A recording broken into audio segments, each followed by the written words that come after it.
Good morning seventh class students, this is chapter 1 of civics, Y democracy.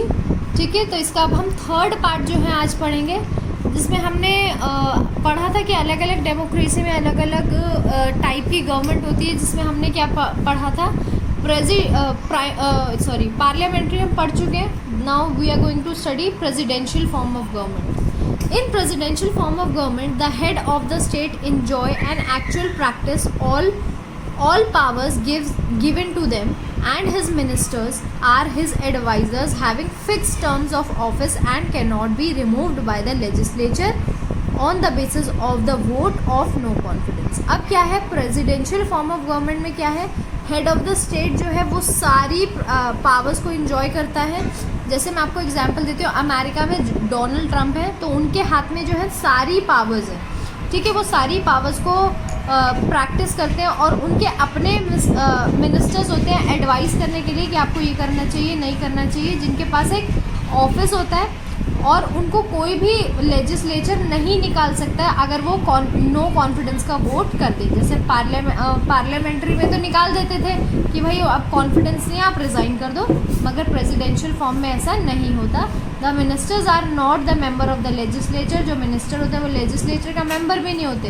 They do not participate in proceeding of parliament, do not introduce bills and have no right to vote. ठीक है, उनके पास वो कोई भी parliament के decision में participate नहीं करते, कोई बिल इंट्रोड्यूस नहीं करते, उनका कोई राइट नहीं होता वोट करने का। जबकि पार्लियामेंट्री में ये सब चीज़ें प्रोवाइड की जाती हैं बाकी मिनिस्टर्स और मेंबर्स को भी।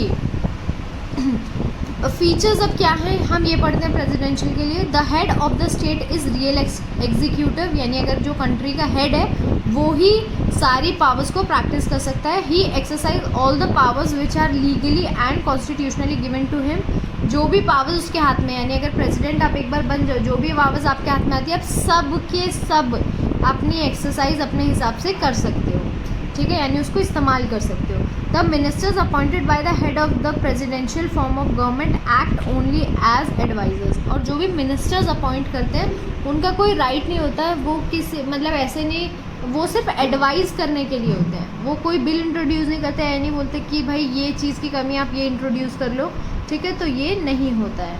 Ministers are not appointed from the members of the legislature. Ministers को लेजिस्लेचर से भी अपॉइंट नहीं किया जाता। They do not take part in sitting, ना ही वो बैठते हैं, ना ही बिल को या लेजिस्लेचर में कुछ भी इंट्रोड्यूस करते हैं। Ministers are responsible to the head of the state who appointed them and can dismiss them. ठीक है, अब ये जो है मिनिस्टर्स जो भी हैं सब हेड को ही रिस्पॉन्सिबल होते हैं, और जो हेड है वो ही उनको अपॉइंट करता है और कभी भी निकाल भी सकता है। The legislature can not ask any question from them and can not pass a vote of no confidence against the cabinet. अब लेजिस्लेचर जो है वो भी मिनिस्टर्स को कोई भी क्वेश्चन नहीं पूछ सकता, और ना ही नो कॉन्फिडेंस का वोट, यहाँ पर नो आना चाहिए, नो कॉन्फिडेंस का वोट नहीं दे सकता। ठीक है, head of the state remain in the office for the term he has been elected. जो हेड ऑफ द स्टेट है वो उतने टाइम तक ऑफिस में रहते हैं, मतलब उनको ऑफिस मिला होता है। Ministers are also hold office for the fix term during the tenure of the head. ठीक है, और मिनिस्टर्स को भी अपनी एक जगह मिलती है बैठने के लिए। Ministers are not required to act as a term and they can be appointed from any और फ्रॉम एनी पॉलिटिकल पार्टीज़। अगर मिनिस्टर्स जो हैं, अगर एक बार जैसे प्रेसिडेंट इलेक्ट हो गए तो किसी भी पार्टी से किसी को भी अपना मिनिस्टर बना सकते हैं। ऐसा नहीं कि मेरी पार्टी से होना चाहिए, कुछ भी नहीं। Every society adopt the form of government according to its own requirements. हर सोसाइटी या बोल लो हर कंट्री अपनी रिक्वायरमेंट के हिसाब से गवर्नमेंट को चूज़ करती है। एंड द बैकग्राउंड, अपने बैकग्राउंड को देख के यूएसए में क्या है, presidential system has been working well. USA में प्रेसिडेंशियल सिस्टम बहुत अच्छा चल रहा है। मैंने आपको पहले ही बताया था कि यूएसए में है प्रेसिडेंशियल सिस्टम। अब हमने पढ़ा था कि डेमोक्रेसी दो तरीके की हो सकती है, यूनिटरी भी हो सकती है और फेडरल भी हो सकती है। ये दोनों चीज़ें क्या है, ये लास्ट हम दोनों हमारे टॉपिक हैं, ये दोनों टॉपिक, इसके बाद चैप्टर फिनिश हो जाएगा, तो ये दोनों भी हम लोग पढ़ लेते हैं। यूनिटरी फॉर्म ऑफ गवर्नमेंट क्या होती है, इन ancient and middle age all governments used to be unitary. It is that form of government in which all the powers of the state are concentrated in the hand of central authority, and the provincial government of or the local bodies enjoy only the delegated power. क्या होता है unitary के ancient और middle age में क्या होता था कि जो भी गवर्नमेंट होती थी, सारी गवर्नमेंट एक तो यूनिटरी फॉर्म यूज़ करती थी, और ये होता क्या है कि सारी पावर्स जो है, सारी की सारी पावर्स किसके हाथ में रहती है? सेंट्रल गवर्नमेंट के हाथ में रहती है, ठीक है, सेंट्रल गवर्नमेंट के हाथ में ही रहती है। और जो स्टेट गवर्नमेंट या लोकल बॉडीज़ है उनको अगर कुछ काम बता दिए जाए तो सिर्फ वो ही करने, या कुछ डेलीगेटेड छोटी मोटी पावर उनको दे दी जाती है, ठीक है। कुछ सर्टेन पावर्स नहीं होती है कि ये तो आपको मिलेगी ही मिलेगी, ऐसा कुछ नहीं होता। Even the creation and the abolition of the provincial और local bodies depend upon the will of the central government, यानी लोकल बॉडी रहेगी या नहीं रहेगी, ठीक है, उनको क्या काम करना है, ये भी सब सेंट्रल गवर्नमेंट की इच्छा के अनुसार ही होता है। अब क्या इसके फीचर्स है ये हम रीड करते हैं। तो फीचर्स अब हम पढ़ते हैं बेटा इसके। All powers are concentrated in central government, सारी जो भी पावर होती है वो किसके हाथ में होती है? सेंट्रल गवर्नमेंट के। In this form of government there is single administration, एक ही एडमिनिस्ट्रेशन होता है, दो नहीं होते जैसे हमारे फेडरल में होते हैं, जैसे स्टेट, सेंट्रल और स्टेट, ऐसा नहीं होता, एक ही होता है। The local bodies do not have their separate administration. Local bodies यानी जैसे स्टेट की अगर कोई बॉडी है तो उनके पास अपना सेपरेट एडमिनिस्ट्रेशन नहीं होता। There is a single judiciary for the whole countries, एक ही जुडिशरी होती है सारी कंट्री के लिए। In unitary government the people are given single citizenship, इसमें क्या होता है, लोगों को सिंगल सिटीजनशिप मिलती है। In unitary government the nature of the constitution can be rigid or flexible. अब यूनिटरी में कॉन्स्टिट्यूशन का नेचर कैसा भी हो सकता है, यूनिटरी भी एक तो बहुत ज़्यादा रिजिड भी हो सकता है या फ्लेक्सिबल भी हो सकता है, यानी चेंज होने वाला या नहीं चेंज होने वाला दोनों हो सकते हैं। रिटन और अनरिटन, रिटन भी हो सकता है अनरिटन भी हो सकता है क्योंकि एक ही गवर्नमेंट है, ठीक है। There is no necessity of the written और रिजिड कॉन्स्टिट्यूशन, कोई ज़रूरत नहीं है कि कॉन्स्टिट्यूशन लिखा जाए और उसी पे, मतलब जो लिख दिया उसी पे फॉलो होगा, चेंज भी हो सकता है। Since all the powers are vested in the central government, even an unwritten and flexible constitution can fully serve the purpose, ठीक है। तो यूनिटरी में क्या होता है, एक ही गवर्नमेंट होती है बेटे, ठीक है, तो वो अपने हिसाब से एडमिनिस्ट्रेशन करती है क्योंकि वो रिटर्न भी हो सकता है और नॉन रिटर्न भी हो सकता है।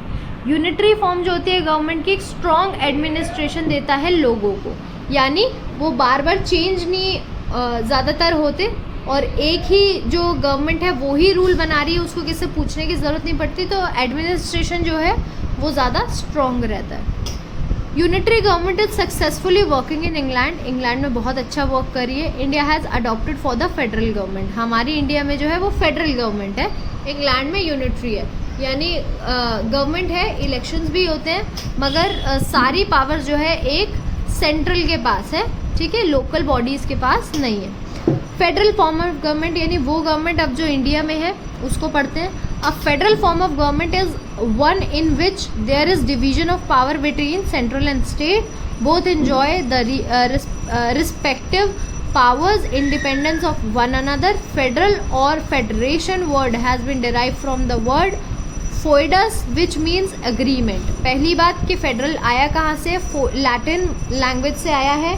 फोइडस इस पहले था ये वर्ड, ठीक है, लैटिन लैंग्वेज में, जिसका मतलब होता है एग्रीमेंट, ये मैं आपको बता चुकी हूँ। और फेडरल में क्या होता है, सेंट्रल और स्टेट बॉडीज़ को अपनी अपनी वो मिली होती है, क्या कहते हैं, पावर्स मिली होती है, जो वो एक दूसरे से परमिशन नहीं लेनी पड़ती, वो पावर्स उनको मिलती हैं, तो वो आराम से एक्सरसाइज कर सकते हैं। Features of the federal government, अब क्या फीचर्स होते हैं? There is a distribution of power between central and state, बता चुकी हूँ। There has to be written constitution, अब यहाँ पर रिटन ही कॉन्स्टिट्यूशन होगा, ठीक है। The distribution of the power between central and units should be written form of constitution, यानी क्या पावर डिस्ट्रीब्यूट हुई है, सेंटर के पास कौन सी है, स्टेट के पास कौन सी है, ये सब लिखा हुआ होता है।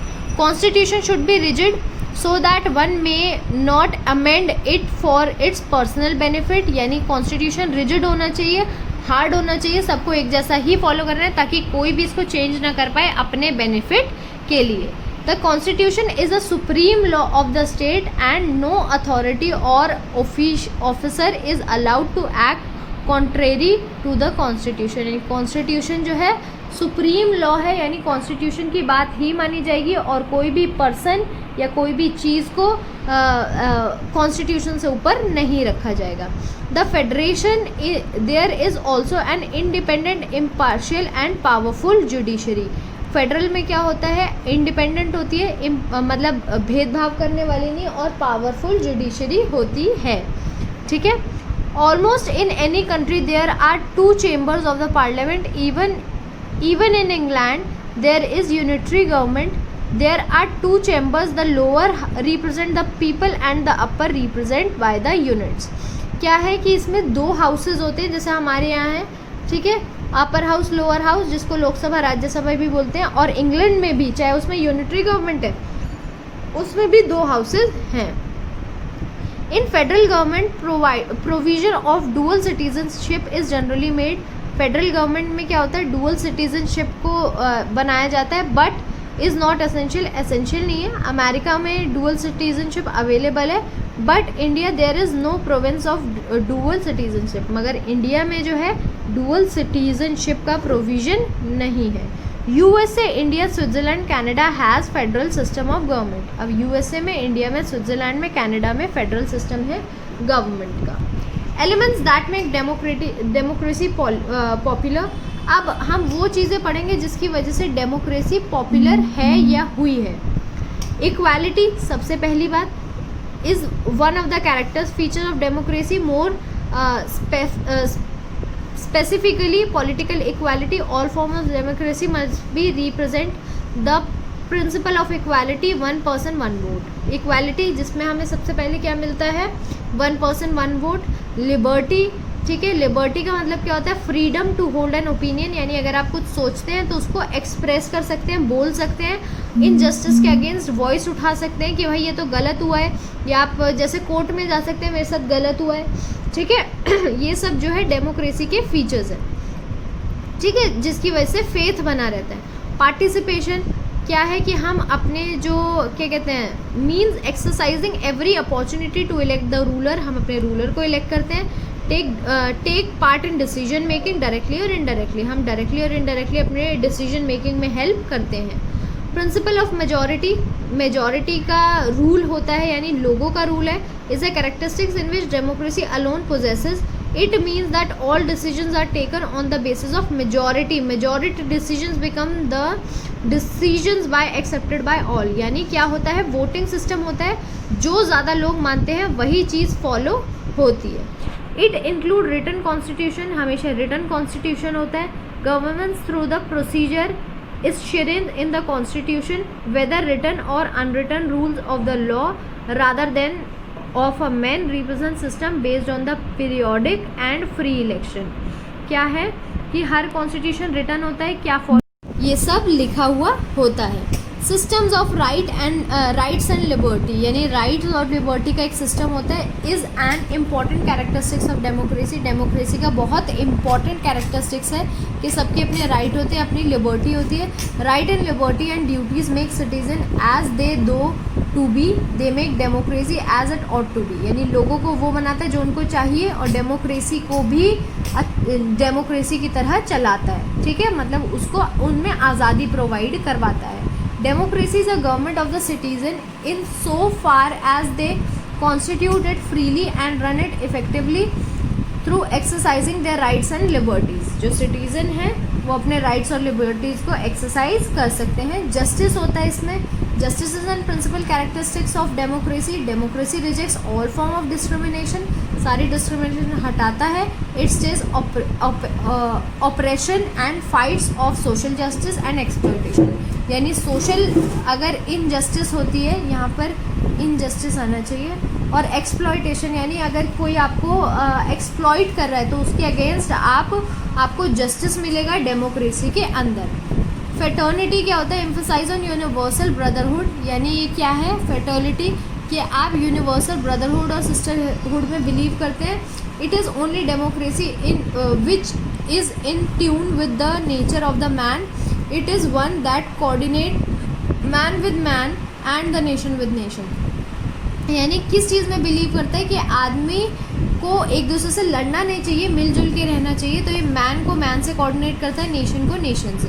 The merit of the democracy lie in being the best of all form of government as an idea. Democracy is a theory of equality, freedom, autonomous individuals of right, liberty, fraternity, of companionship, of justice, of public interest. यानी जो democracy है वो बहुत ही अच्छा concept है और इसके बहुत सारे मेरिट यानी प्लस पॉइंट है, जिसमें आपको इक्वालिटी मिलती है, फ्रीडम मिलती है, जस्टिस मिलती है, ठीक है। और क्या कहते हैं, आपको पब्लिक इंटरेस्ट में आपके लिए चीज़ें की जाती है। No other form of government represent an individual as an democracy does.